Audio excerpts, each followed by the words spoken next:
The word iatrogenic is a Greek word. If I can get the...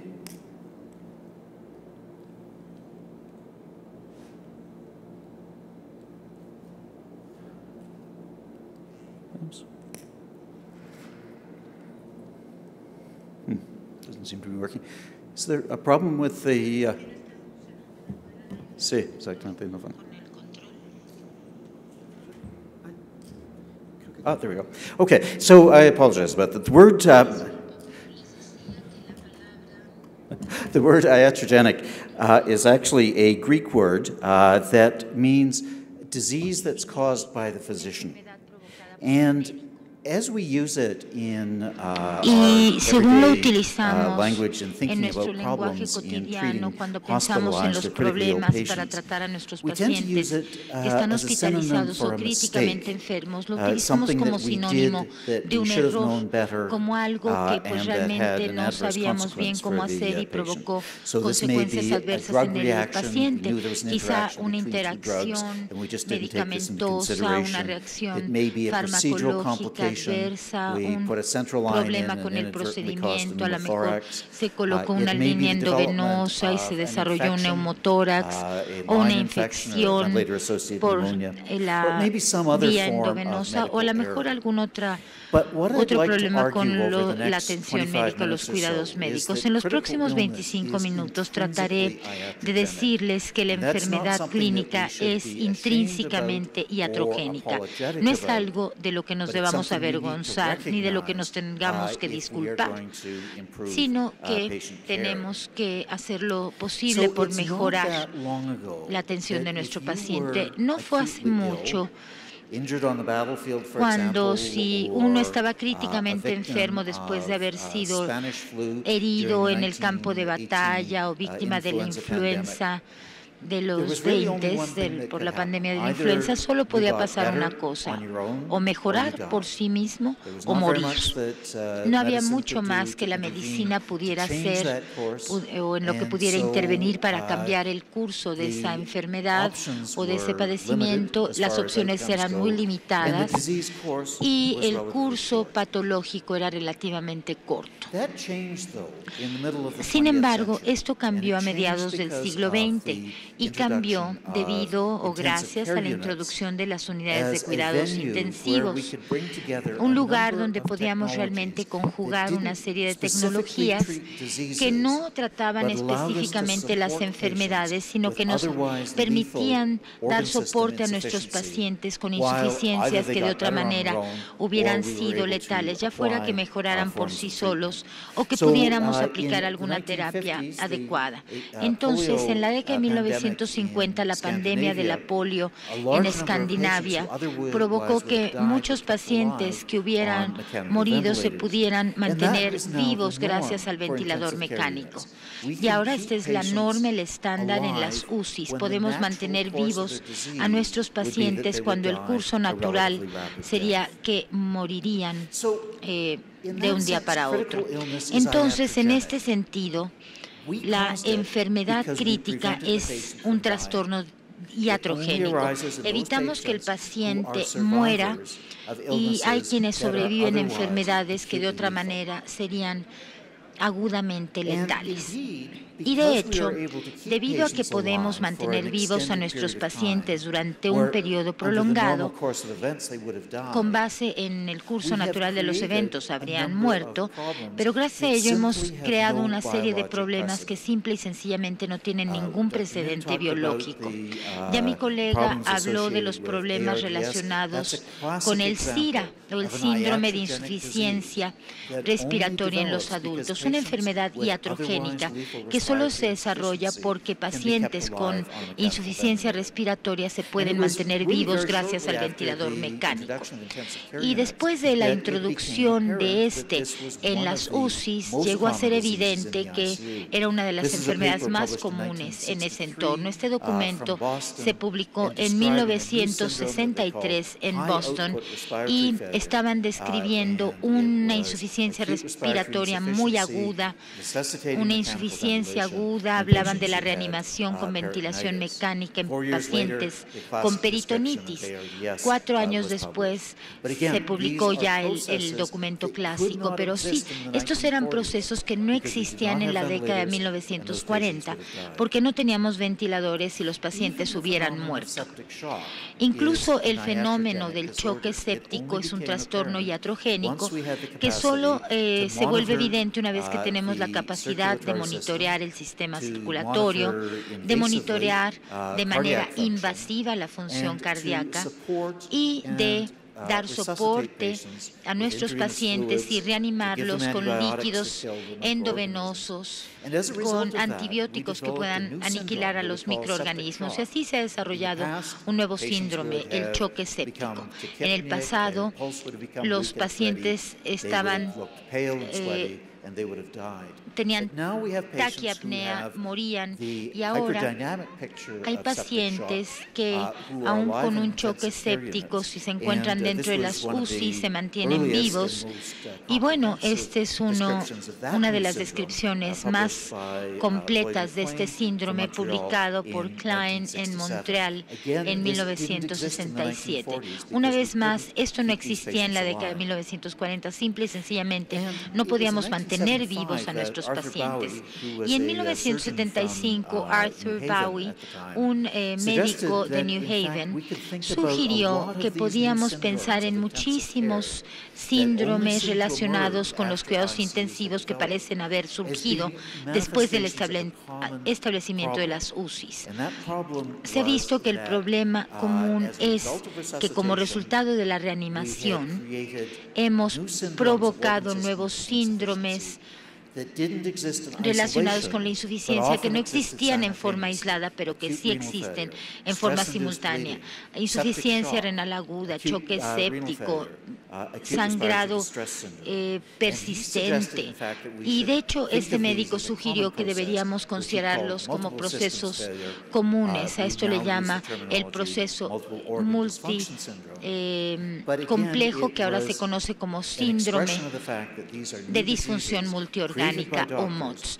O sea que hay nuevas enfermedades creadas por los doctores porque se mantiene vivo al paciente que, de hecho, muy fácilmente podría haber muerto. La enfermedad crítica, entonces, es un trastorno iatrogénico y se desarrolla en los sobrevivientes de una enfermedad que pone en riesgo la vida y que es de naturaleza aguda. La UCI a veces moldea su evolución, puede moldear el pronóstico del paciente de manera positiva, dándole la oportunidad de sobrevivir, pero también de manera negativa, provocando mayor daño. Y parece que es este reconocimiento de que la enfermedad crítica tiene dimensiones iatrogénicas lo que nos permite modificar o volver a representar esta frontera que nos ha impedido estudiar más a fondo a nuestros pacientes críticamente enfermos. Tenemos aquí a un paciente muy enfermo y lo que lo rodea no es nada natural. En ausencia de la UCI, este paciente hubiera muerto y se mantiene vivo porque está conectado a todos estos aparatos, tiene ventilación mecánica, está recibiendo alimentación parenteral, tiene aquí apoyo circulatorio, están quitando aquí los mediadores circulatorios utilizando plasmaforesis. Y está totalmente conectado, o sea que no lo podríamos mover sin provocar una desaturación. Entonces, esto es algo totalmente creado por el mundo médico. Y lo que provoca su enfermedad es consecuencia de todo lo anterior. Entonces podemos pensar en una situación en los pacientes críticamente enfermos que hace interfaz con otros problemas potenciales. Tenemos el ataque inicial, que podría ser una infección, una lesión traumática, una neumonía neumocóxica, pero el ataque inicial es lo que desencadena el proceso. Esto a veces también tiene o incide, mejor dicho, en la respuesta del hospedero. El doctor que me precedió ya mostró que ha habido una evolución del MOTS Y esto es la respuesta del huésped o del hospedero que está llevando o dominando la evolución de los antibióticos hasta el punto en que nos resulten de más utilidad. Entonces, bueno, lo que el personal médico y el médico están haciendo en apoyo del paciente es todo lo que vimos en la diapositiva anterior. Déjenme darles un ejemplo. Quizá no les resulte poco familiar, pero digamos que los líquidos endovenosos y el soporte vasoactivo es un tratamiento muy común para los pacientes críticamente enfermos. Y a partir de este trabajo de Nighty Rivers, sabemos que si aplicamos un protocolo de reanimación tradicional en sentido de las manecillas del reloj y tradicional, podemos mejorar la sobrevida. Cualquier protocolo que vaya dirigido a metas, el protocolo que hemos utilizado en la mayoría de los casos. Ahora, la mortalidad puede depender del contexto y el contexto no es el mismo para todos los pacientes. Esto lo publica Kath Maitland, estudia a niños con paludismo en Kenia y vemos que los pacientes críticamente enfermos en Detroit se mejoran con los líquidos. Entonces, ¿qué pasa con estos niños? Ella emprende el estudio de reanimación con líquidos en casos de paludismo y encuentra tristemente que lo que hizo fue incrementar la mortalidad al administrarle líquidos a estos niños. Y la mortalidad se incrementó a las 48 horas y reflejó el hecho. Bueno, dos cosas reflejó. En primer lugar, que el paludismo se vio empeorado por un edema mayor y, de hecho, se mostró que si uno reanima con líquidos, pero no hay ventilación mecánica, pues va a haber consecuencias todavía más graves. También a partir de la literatura sobre traumatismo, sabemos que si reanimamos con líquidos a alguien con una lesión vascular, vamos a incrementar el sangrado a través de ese vaso sanguíneo y vamos a incrementar la mortalidad.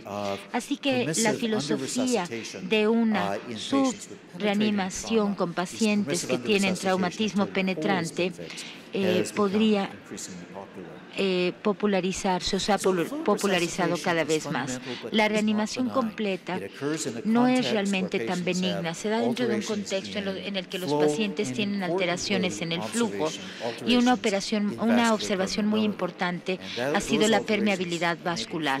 Esto provoca alteraciones, el líquido se fuga hacia los tejidos y se provoca edema en las extremidades, lo cual predispone a puntos de presión y puede complicar más la intubación de un paciente. También podría ser edema pulmonar, en donde se observan las primeras manifestaciones de un síndrome de insuficiencia respiratoria aguda. De hecho, los estudios han mostrado que a mayor retención de líquidos, peor será el desenlace clínico. Este es un análisis realizado a partir de un amplio estudio aleatorizado con vasopresina en choque séptico. Estos investigadores estudiaron la cantidad de líquido que están recibiendo los pacientes en los primeros 4 días y pueden ver que la cantidad media de líquido era bastante sustancial. 10 litros aquí y a los 4 días, fíjense, llegan hasta 20 litros. Y algo que también observaron fue que estos pacientes con el menor grado de positividad a líquidos también presentaron los mejores resultados o desenlaces clínicos, lo cual sugiere que el líquido per se puede ser nocivo. Este es otro estudio de naturaleza observacional que alude a la misma situación. Pacientes con sepsis que muestran que si hay una buena reanimación inicial, la mortalidad se reduce, y si esta reanimación se combina con una estrategia de manejo de líquidos conservadoras dentro de la UCI, pues se logra el mejor índice de sobrevida. Si tenemos una reanimación inadecuada, pasa esto. Si tenemos una reanimación con estrategia liberal dentro de la UCI, pues la mortalidad se incrementa. Y la mayor tasa de mortalidad se observó en los pacientes que no fueron reanimados de manera oportuna, pero que sí recibieron grandes cantidades de líquidos dentro de la unidad de cuidados intensivos. intensivos. Entonces, este es el ejemplo de un problema iatrogénico. ¿Qué pasa con la reanimación? La retardamos, funciona en un principio, pero después los líquidos pueden ser más dañinos que benéficos. Además, se abre la puerta a una pregunta práctica muy, muy importante. Debemos reanimar a nuestros pacientes una vez que han llegado a la unidad. ¿Cómo optimizamos la cantidad de líquidos a administrarles? Bueno, ahora aquí les muestro el impacto de la estrategia de líquidos en SIRA, en el síndrome de insuficiencia respiratoria aguda. Vemos 60 días de mortalidad, días libres de ventilador, días libres de UCI y lo que pasa con la disfunción a nivel del sistema nervioso central. Entonces, las consecuencias del edema son bastante significativas. Yo considero que este es uno de los retos subidentificados dentro de la unidad de cuidados intensivos. Esta es una muy buena revisión. Todos los sistemas orgánicos son afectados por la edema y no pueden realmente lidiar a nivel de las extremidades, de los puntos de presión, el cerebro, se altera la conciencia, el corazón, los riñones. A todos los órganos les cuesta mucho trabajo eliminar esta cantidad excesiva de líquido y el resultado es edema. Vemos los efectos en la sobrevida durante un choque séptico. Vemos la sintasa de óxido nitroso y podemos ver que al darle seguimiento podemos prevenir la vasodilatación y mejorar la sobrevida. Lo que nos muestra de manera muy efectiva este estudio fue que si incrementamos la presión sanguínea, la tensión arterial, al hacerlo podemos incluso empeorar la tasa de sobrevida. Entonces tratamos a los pacientes con una tasa de mortalidad mucho mayor que la mostrada por el grupo no tratado.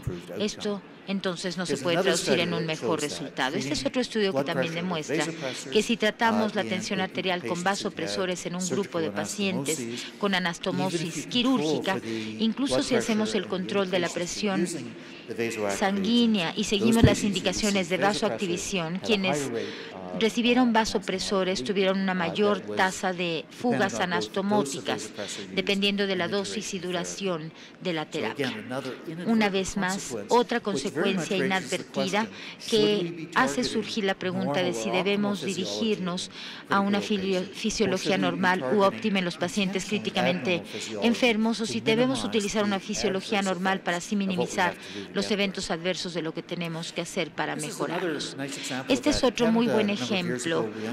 En Canadá, hace algunos años, realizamos un estudio para identificar los mejores umbrales para resultados clínicos. El estudio se llama TRIC. Vemos la hemoglobina promedio con un blanco de 70, si utilizamos menos sangre, si tenemos restricciones o somos más liberales. Observen cómo los resultados fueron muy distintos. 100 quiere decir anémico y 70 cerca de anémico. Vemos las unidades de transfusión, la mortalidad a 30 días, la mortalidad en el hospital. Aquí hay una tendencia a mejorar la sobrevida en el grupo con restricción a nivel de transfusión. Esta es una cifra muy significativa para el inicio de la disfunción orgánica. Entonces, la transfusión es otra intervención que puede salvar la vida y que tiene morbilidad asociada. En consecuencia, es otra intervención iatrogénica que tenemos que optimizar en cuanto a su uso. La ventilación mecánica, ya hemos escuchado mucho sobre ello. El reconocimiento de que lo que llamamos el síndrome de insuficiencia respiratoria aguda no va a reducir aquí la lesión pulmonar. Con la tomografía vemos la consolidación y los quistes pulmonares. De hecho, la posición aquí es supina y lo que estamos utilizando son los volúmenes circulantes y además dañando la parte del tejido pulmonar dañado o lesionado. En un modelo animal se demuestra que la lesión asociada con una ventilación mecánica nociva induce una apoptosis epitelial renal. Aquí se observan los efectos en las células epiteliales renales. Vemos mayores tasas de apoptosis en las células renales y en animales que han sido ventilados con una estrategia que les ha resultado dañina.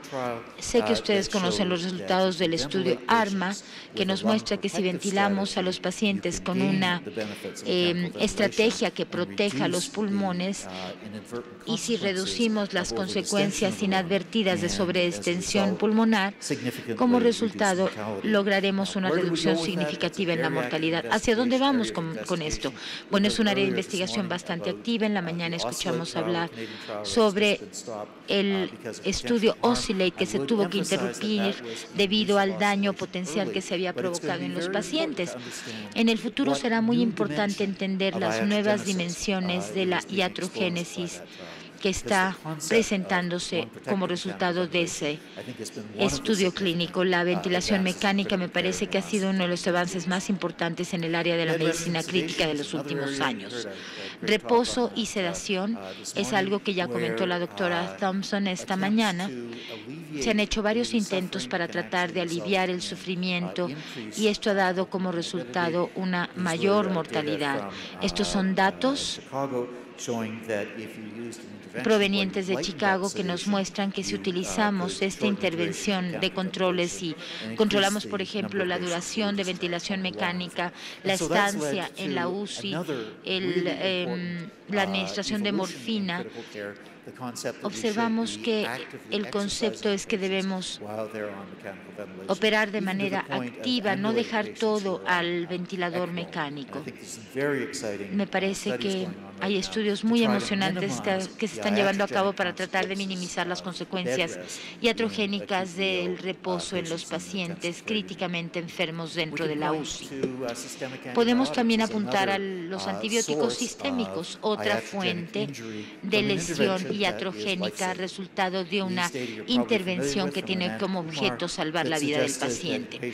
Este es el impacto de una terapia, de una antibiótico-terapia demorada, retrasada, sobre los desenlaces clínicos.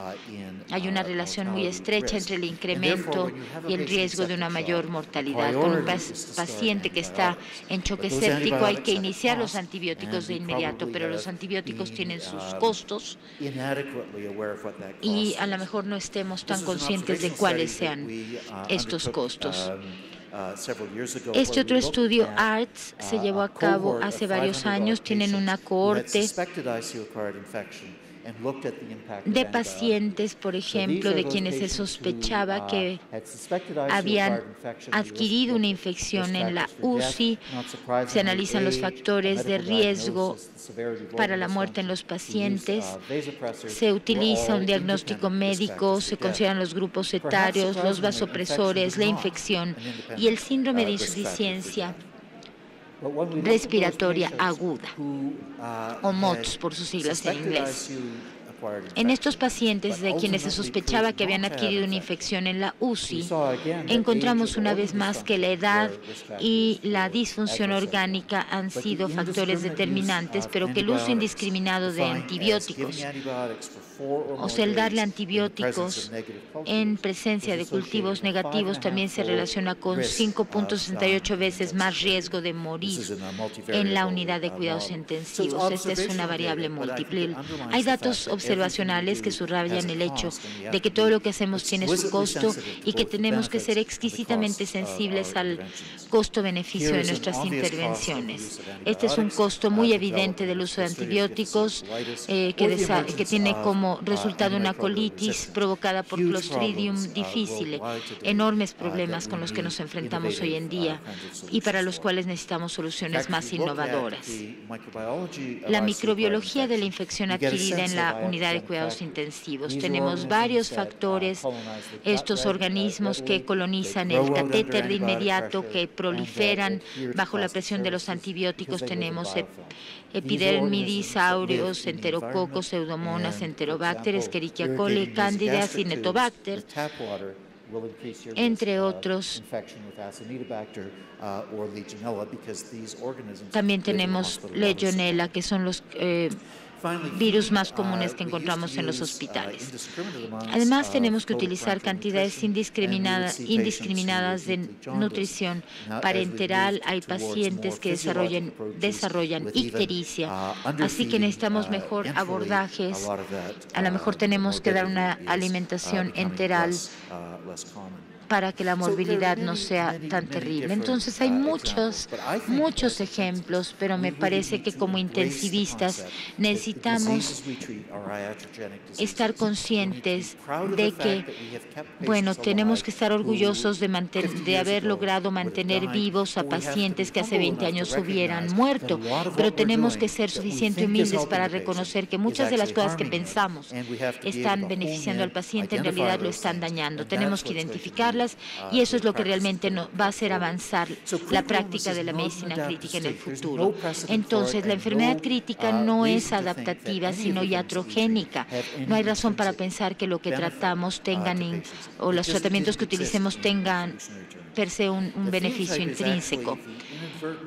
Hay consecuencias inadvertidas sobre lo que estamos haciendo en la UCI. Se tiene que realizar más investigación y considerar no solo los beneficios potenciales de algo, sino cómo minimizar el daño al cuidar de un paciente sumamente vulnerable. Muchísimas gracias una vez más por su atención de esta mañana.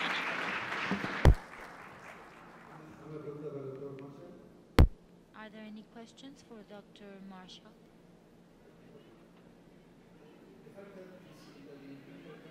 Bueno, el hecho de que en la medicina crítica la información es tan contradictoria, porque sabe usted que hemos tenido el estudio Prowess, el ANAN, el Corticus, el Nice Sugar.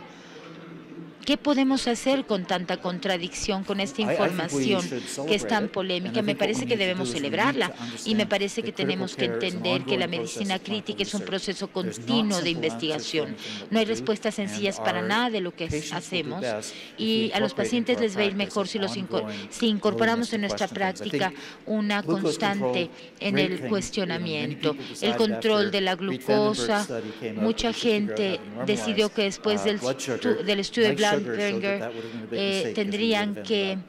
tendrían valores universales, pero la verdad es que todavía no los tenemos.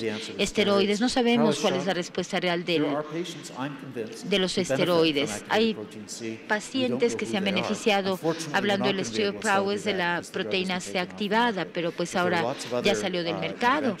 Y hay muchas otras intervenciones como transfusiones, corticosteroides, heparina, estatinas, ambulación, ventilación mecánica, cuestiones muy complejas, así que tenemos que seguir desarrollando modelos en forma constante y estudiar el problema más a fondo. Una vez que cambiemos la manera en que ejercemos nuestra profesión en la UCI, modificaremos los factores de riesgo.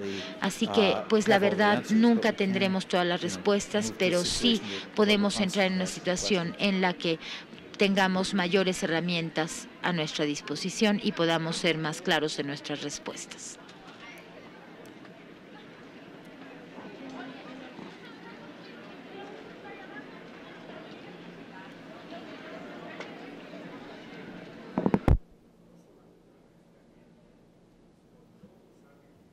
No puedo oír. Sí. No se escucha ese micrófono.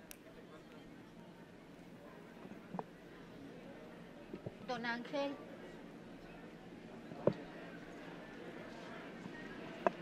Un momentito, por favor, van a cambiar el micrófono.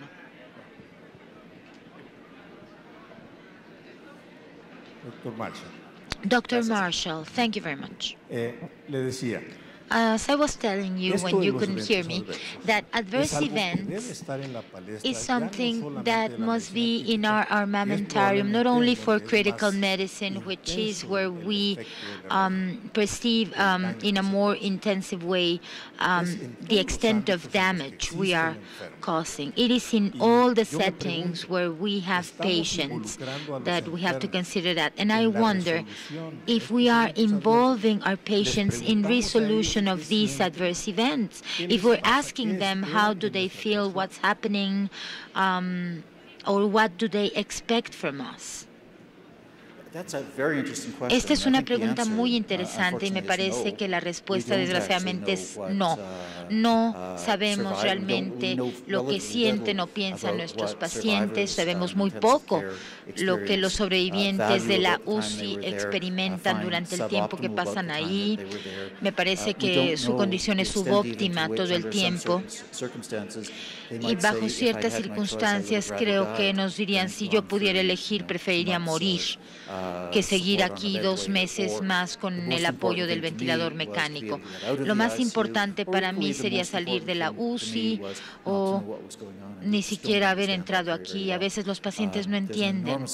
Hay una gran cantidad de cosas que tenemos que hacer para entender de mejor manera lo que está pasando dentro de la UCI con nuestros pacientes.